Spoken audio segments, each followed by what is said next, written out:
Hello， 大家好，新年快樂！又係我 Man 啊，今日想同大家講下咧黎智英個健康問題同埋佢單案件嘅裁決先。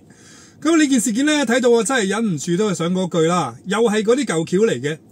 咁英國廣播公司 BBC 啦，同埋佢嘅黎智英屋企人啦，不停炒作佢健康係好差嘅，甚至連指甲脫落啊都可以吹到佢就嚟好似就死咁。咁目的咧就係想抹黑香港特區政府啦，同埋懲教署咯。咁啊，仲想要嚟幫佢減刑，或者係想放佢出嚟嘅。咁但係老實講啦，呢啲講法咧真係漏洞多到不得之了啊，完全係冇事實根據嘅。咁今日咧就想同大家分析下呢件事先。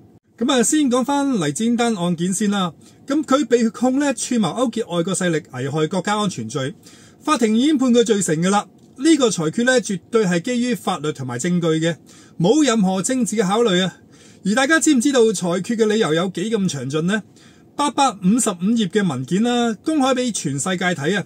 裏邊清清楚楚啊，講晒佢點解判佢係有罪啦，同埋咧法官喺判詞入邊都講得好明啦。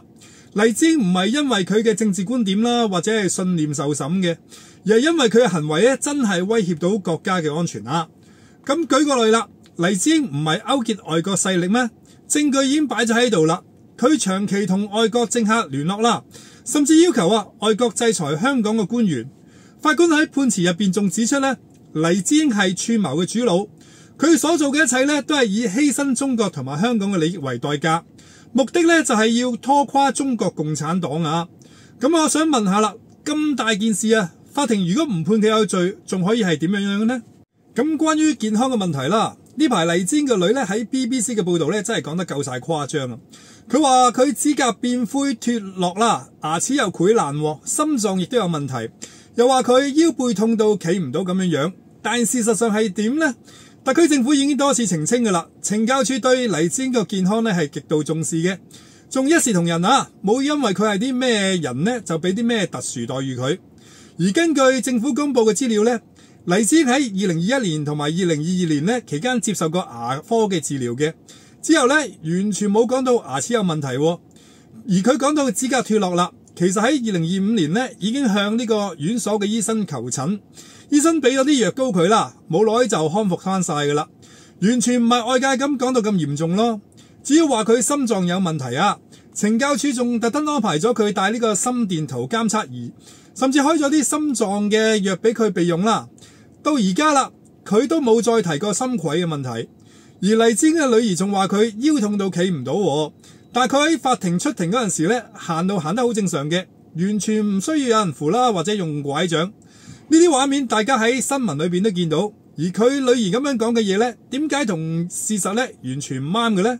咁啊，其實啦，懲教署對所有在囚人士嘅健康咧都好認真嘅，唔係淨係得黎智英咁樣樣嘅。而家每間懲教署嘅院所咧都有醫療設施，無論係牙科啊、心臟科啊，甚至其他專科，都有醫生護士定期去巡診啊！即係有啲咩嘢呢，仲會即刻送去呢個公立醫院添。而黎智英每日都有身體檢查啊，咁樣嘅待遇仲想點呢？就連黎智英嘅律師啊，喺2025年嘅8月公開法庭都講明啦，佢喺獄中獲得嘅醫療服務呢係完全冇投訴嘅，甚至法官啊都話懲教署係值得表揚。咁樣嘅情況啊，仲吹到佢呢身體去到命不久矣，真係吹到佢連自己都唔相信啊！而講到尾啦，黎智英嘅案件呢係一宗刑事嘅案件啦，犯法就要面對後果，唔係靠家人炒作健康嘅問題就可以逃避呢個法律制裁嘅。法庭嘅裁決公平又公正，健康嘅問題又有懲教署妥善去處理，點解仲要抹黑香港特區政府同埋懲教署呢？咁啊，其實啦，佢哋嘅目的係好明顯嘅，就係想博取外界嘅同情啦，施壓特區政府放人。但係犯法就係犯法啊，冇人可以凌駕於法律之上嘅。好啦，今日分享去到呢度啦，我哋下一集再見啦，拜拜。